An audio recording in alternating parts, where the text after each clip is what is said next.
And the draws for the qualifiers of the 2023 Africa Cup of Nations that will be taking place in Ivory Coast has been conducted, of course, a few hours ago in South Africa.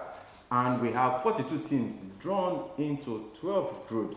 And of course, we'll be looking at all the groups, particularly the group involving the Super Eagles of Nigeria and the Black Stars of Ghana. On that note, I welcome you to Nigeria Super Fans Forum. My name is Oluwafemi Ashaolu. And quickly, before I bring Kayode on, Kayode Ogundare is in the studio. We'll be doing this together. But let me quickly reel out the groups to you. In Group A, of course, we have Nigeria, we have Sierra Leone, we have Guinea-Bissau, Sao Tomé and Principe. And in Group B, we have Burkina Faso, Cape Verde, Togo, and of course, Eswatini. Wow, that I'm sure they're just making. No, that's the former Swaziland. Swaziland, okay. Now, of course, it is in the southern part of Africa. Yes. And in Group C, we have Cameroon, we have Kenya, we have Namibia, and we have Burundi. In Group D, we have Egypt, Guinea, Malawi, and Ethiopia. And in Group E, of course, we have the Black Stars of Ghana, we have Madagascar, we have Angola, and the Central African Republic. Of course, Nigerians will not forget the Central African Republic in a hurry. In Group F, we have Algeria, Uganda, Nigeria, I meant to say, Niger and Tanzania. And in Group G, we have Mali, Congo, Gambia, and South Sudan. And in Group H, we have Cote d'Ivoire, Zambia, Comoros, and Lesotho. That's going to be a very trickish group. In Group I, we have DR Congo, we have Gabon, we have Mauritania, and Sudan. And in Group J, we have Tunisia, we have Equatorial Guinea, we have Libya, and Botswana. And in Group K, we have Morocco, South Africa, Zimbabwe, and of course, Liberia. And in Group L, we have Senegal, we have Benin Republic, we have Mozambique, and Rwanda. Kayode, welcome to the show. Thank you very much. Finally, the wait is over. Finally. And what comes to my mind is the draws are here. Both the Super Eagles of Nigeria. We do not even have a coach yet.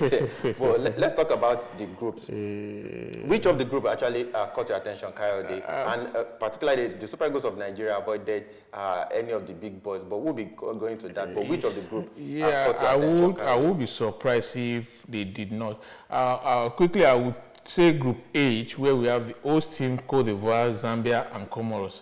And I would say this because of the exploits of Comoros at the last African Cup of Nations, where they became the giant killers for the period they were in the competition. They lost to Cameroon. Exactly. Yeah. Now they are going to be playing the host again, the prospective host now in this. But regardless, Ivory Coast will still qualify. They will go through whatever happens. Yes. And then you have Zambia. Zambia are the I call them the Ivory Coast of Eastern Africa, because they have this. Despite the abundance of talents that they have not been able to maximize their potentials. Yeah, an AFCON win, an AFCON final appearance, it does not really tell the story of Zambian talent. I saw the Zambians at close quarters during the last World Cup qualifiers in 2018. In 2018, I was in their camp. I was with them. I did some undercover reporting at the time, and I see the team. I see the potential. One would ask, what happened to that team? They gave the Super Eagles a fight, particularly at home. A very big fight. Yeah. Unfortunately, they couldn't even make it to the last AFCON. Now they are here. Now they want to try again, and I think they have the talent to go all the way. So that team, I think we should be on the lookout for that Group H.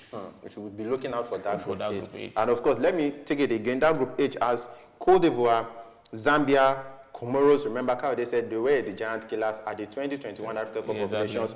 And you have Lesotho, of course. So we'll be seeing the likes of Patson Daka of Leicester City, what he will be bringing to the table for the Zambians as far as the qualifiers for the 2023 Africa Cup of Nations is concerned. Let's quickly go on this very brief break. We'll be back to look at the opponent of the Super Eagles of Nigeria.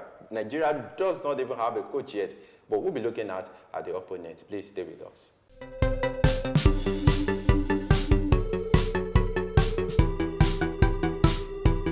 Welcome back, and it's still Nigeria Super Fans Forum. Of course, we've been looking at the draws for the 2023 African Cup of Nations qualifiers, which took place in Johannesburg, South Africa, a few hours ago. Kayode, like I said earlier on the show, Nigeria avoided any of the big boys.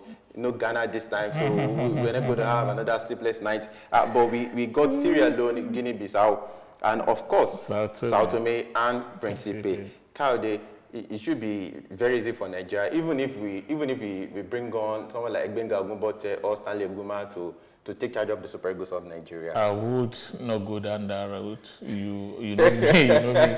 I don't like it when we talk down on oppositions, especially the Sierra Leoneans, who during the last qualifiers they showed us what they are capable of doing, coming back from a 4-goal deficit to equal 4-4. So, and we weren't able to get the better of them. We went to Freetown and they forced us to another draw. So it tells you that they are not an unknown quantity. They have talent too, even if they are not in the same league with Nigeria. No disrespects, but they have the talent. And on the day, you see, one thing about these teams is on the day you need it most. If you don't come to the party, you get shocked.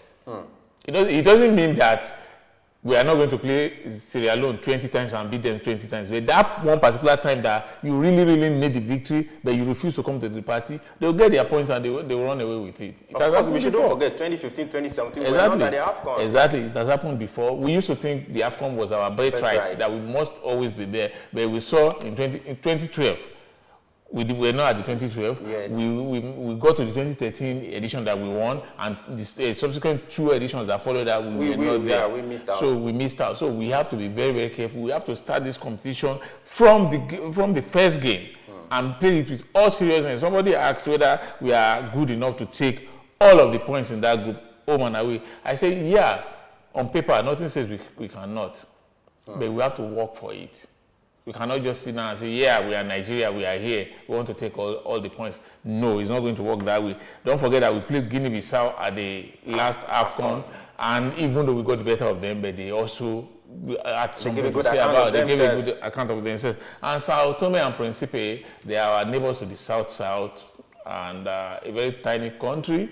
But Femi, they are not going to they are not going to come to Nigeria to count bridges. Maybe they are not even as many as Ikeja local government. They are not. I think they are about 100. No, they are about 1 point something million now. Yeah, a very tiny piece of real estate. But that does not mean they will put 7 players on the pitch. They are going to put 11 players, the same as Nigeria.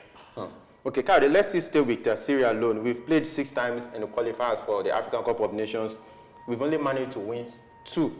We've drawn 3 and we lost 1 card. That tells about the quality of opposition the Sierra Leoneans have. Yeah, and now in recent years, Sierra Leonean players have found their way into European leagues.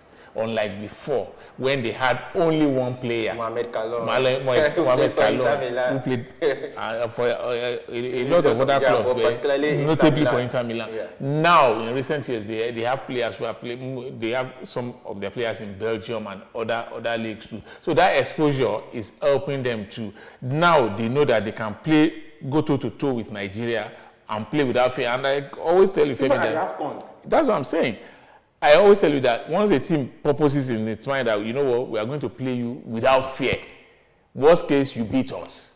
It's always very, very difficult. They're always tricky customers to deal with. That's where I think Sierra Leone will be very, very dangerous. They will aim to get all 3 points when we play them away. And down whatever happens in Abuja or wherever we are going to play the return leg. But at the worst, they want to take all of the 3 points when we go to Freetown. Kade, to portray your point, I saw how passionate the players were at the 2021 Africa Cup of Nations, and we saw pictures. I particularly have a friend, Asma James. She's a journalist in Sierra Leone.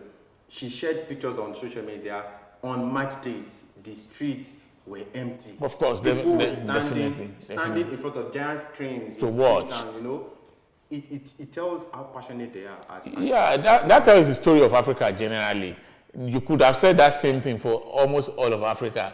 Femi, like I tell people, if you watch games in North Africa, if you watch games in Ethiopia, I was in Addis Ababa, I was scared when I saw the kind of passion that people had for football. And I asked myself, are we really watching football back home? Yet, I know the passion with which we also watch football in West Africa. So for me, I think it's an African I think it's an African team. We are all very, very passionate about the game of football, and that's going to help you when you play at home. It now depends on you taking advantage of your playing on your own turf. Okay, Kayode, Guinea-Bissau again, like you said, the Africa Cup of Nations, Yes. we played together. It was difficult for us, but we were 2-0 winners. Yeah. Of course, Sadiq Kumar and William Trostekong got goals the for the goals. Super Eagles of Nigeria. Again, Sierra Leone will look at it and say, come on, we can do Guinea-Bissau. better. Guinea-Bissau meant to say thank you. They will say, come on, we can get ahead of our performance in Cameroon. And you know what? Yeah, if they think like that and actually go out to work for it, they can do better. They certainly do better than that. Because for me, I believe in possibilities. I will never tell you that. As much as I agree that there are minnows in football, I still agree that anybody can beat anybody on the day. It depends on how ready you are, how much you really, really want this. The Guinea-Bissau team are a team that, like I said, you know this thing about Guinea-Bissau, Angola, Cape Verde, they are Lusophone countries. There's a way they play football that is totally different from the way Anglophone and Francophone countries play. When you see Angola play, you see Mozambique play, you see the Cape Verdeans, and you see Guinea-Bissau. The way they play their football is drastically different from the way we are used to. And that's why you don't see us beating them with cricket scores. We beat them by the odd goal, 1-0, 2-0, 2-1, and the stuff like that. So that's why we have to be very careful. We are going to be playing a Lusophone country. We are going to be playing an Anglophone country in Sierra Leone. So that means those are teams with contrasting styles, and that means we have to fashion out how to play them individually. We cannot say one size will fit everybody, that the way we play Sierra Leone is the way we're going to play the Guineans. No, we have to be proactive in our approach to those games. Right, quickly, 2 questions. The qualifiers will begin on the 30th of May this month, which is just next month. Yeah. And like I said earlier, we do not even have a coach. And the dilemma for Nigeria is we are bringing, if we eventually decide to go for a foreign coach, we're going to bring someone perhaps who do not even African football. Pasero, Ernesto Valverde, Felipe Coupe. Just leave it at Pasero. I think he has been crowned already. Yeah, he has been crowned. You from the grapevine? Yes, he has been crowned. Like I told you on the last program, that's the person we can afford. Because we owe him. We owe him. Like and exactly. And he will not mind. He will not mind when we owe him. So it's the person we can afford. Not the person we deserve, but the person we can afford. But he still doesn't know African football. That is what we talk about. Yeah, I agree he doesn't know African football, but I will also ask you a question. How much of African football did Clemens Westerhoff know when he came to Africa in 1989? He took time in 1989 when he started with the Super League with Nigeria. Yeah. He took time, he stayed over here. No, he didn't take time the way you are looking at it. You are looking at the broad spectrum of his stay in Nigeria to 1994. No, but you forgot that by September 1989, he was playing the World Cup qualifier against Cameroon, which we lost. After that, in 1990 January, he took the Super Eagles to the ECOWAS Cup in Bauchi, which we won. And by March, we were already at the AFCON, where we came second. So I don't believe that it took time. But you will agree with me that gradually he was familiar with. Yes, he got familiar with our football. And to his credit, we had the larger percentage of our players still at home at that time. So there were just a sprinkling of foreign-based professionals that came on. And the ones that were at home and those who were abroad, there was little to choose between them because of the quality of players we had at that time. Unlike now, I must confess. So for me, I'm not sure that would be a problem. And that's why he is going to be having Nigerian assistants. I'm talking about Pesero now. So really, not being familiar with African football is not the elephant in the room. Is not the biggest of all problems that we have. Amaju Pinnick, NFL president, said he will be given the permission to bring 2 assistants. Then you still have the Nigerian assistants too. That should tell you that we are having too many cooks. Salisu Yusuf again? Yes, we are having too many cooks that will spoil the broth, and that's my fear. Okay, Kayode, as we quickly round up this segment before we go on a break, before we return to the Ghana group, do you think we can take all the maximum points in this group? Femi, realistically, Theoretically, we can, but realistically, I just want us to take enough points that will take us to Ivory Coast. Let's quickly go. We'll come back to talk about Ghana, the Ghana group. Ghana is in Group A. We'll look at the opponent and what we think the Black Stars will do to qualify for the 2023 Africa Cup of Nations in Cote d'Ivoire. Please stay with us.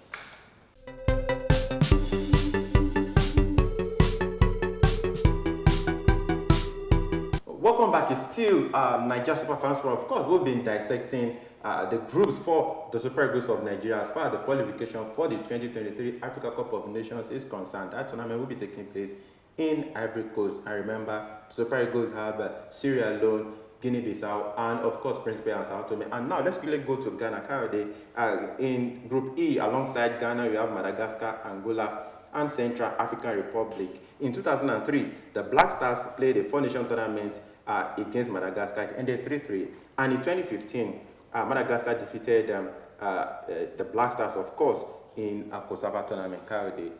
I think it should be a simple walk in the park for the Black Stars of Nigeria. With the quality, if someone like Otoado will still continue at the end of affairs, even after the Africa Cup, the World Cup. And now, even before the World Cup, the tournament, the qualifier will be starting next month.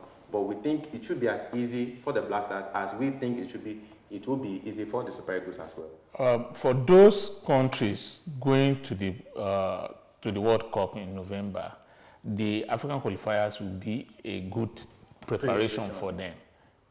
So I expect that the large bulk of players that Otoado and the other coaches going to the World Cup band coaches that they are going to be deploying for the AFCON qualifiers will be the bulk of players that they intend to play at the World Cup with. So that will give you an idea that they are going to have like at least three or four quality games before the World Cup that you cannot buy with money.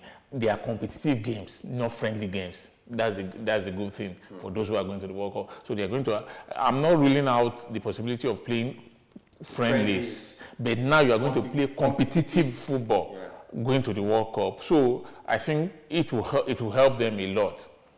But I don't want us to believe that because they are going to the World Cup, so they will steamroll the teams in their group. I do not believe that. Madagascar has always been a very tough nut for anybody to crack. Anybody. They are one of the few smaller teams in Cote that you cannot beat 4-0, 5-0. That's the country of former president. Exactly. You don't beat them like that. So they are going to be really a pain in the neck for anybody, not only Ghana now. The same with Angola. When you see Angola, I just talked about Angola when I was talking about the Nigerian group, that these Lusophone countries, they play a certain way that is totally alien, that gives West Africans problem each time we play them. In 1996, they played AFCON qualifier against Ghana. Ghana won the first leg 2-1. They went to Angola and defeated the Black Stars 1-0. Exactly. That's exactly what I'm saying. That you see, these countries they have perfected. Not that they have perfected this way of playing us. It's just that the way their kind of football, the way they play their football, makes it difficult for West Africans to express ourselves. We are not usually allowed to express ourselves on the ball. We don't have enough time on the ball to do whatever it is we want to do. They are always snapping at your heels, so you are not able to express any decision. No, they don't allow you. So that's why you find out that it's always difficult. We beat them 1-0, 2-1. If you remember, Angola stopped Nigeria from going to the World Cup in 2006. So that's exactly what I'm talking about, that these countries. So Ghana will do well not to underrate Angola. Whether it's in Kumasi or in Luanda or Kabenda or wherever they're going to play, they should know that this is as good as a World Cup game. The Central African Republic, Nigerians will not forget the Central African Republic, particularly our former coach, what's his name now? Genotro. Because that was when Nigeria started calling for his head. World Cup qualifier. Of course, we lost here in Lagos. And again, they'll be playing against the Black Stars Coyote. I think the Black Stars should be very, very... Yeah, I always advocate carefulness for everybody. But you see, the truth about the Central African Republics is just that, like I said earlier, they are still minnows in football. Yeah, fine, on a good day you can beat whoever, but it doesn't mean you are equals. Ghana, Nigeria, Cameroon, Ivory Coast, Egypt, Tunisia, Senegal, they are not in the same pay grade with Central African Republic, with all due respect. Ghana should be able to take care of it, properly beat them and put them in their place. Nigeria did not do that because we took things for granted. Yeah, we took things for granted in the first leg. That was why they were able to beat us. But you know what? When the chips were down and we needed to go and get a result away, we did. We got the result.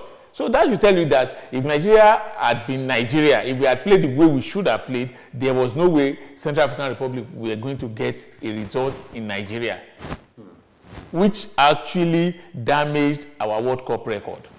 Because we had not lost our home in 40 years before they came and just broke that record for us. So, and we went back to in the second leg in the corresponding feature to go and beat them properly. So I'm sure that if Ghana should borrow a lead from Nigeria, do not play with Central African Republic. Beat them home or away properly. So that next time, like a university student, a primary yes, that's the analogy. Properly beat them and put them in their place. Next time when they hear Ghana, they will be scared. The same way they should have been scared of Nigeria, but we allowed them to get that win that they shouldn't have gotten in Lagos. The Central African Republic will never allow you to enter their country. I'm not looking forward to the trip anyway. Okay, so you expect Ghana and Nigeria to pull through from these groups as you leave this team? It will be a monumental disaster if Ghana or Nigeria doesn't go through in their groups. Who else will now go through? Particularly Nigeria. At least Ghana have a World Cup ticket to even that will not be enough. There's nothing that if there's going to be only one country going through in that group, it should be Ghana. If there are two countries, Ghana should be one of them. So there's no excuse. The same way there will be no excuse for that. In fact, if we fail to qualify from that group, I will advocate that we shut down our football for 2 years. Let nobody play football in this country.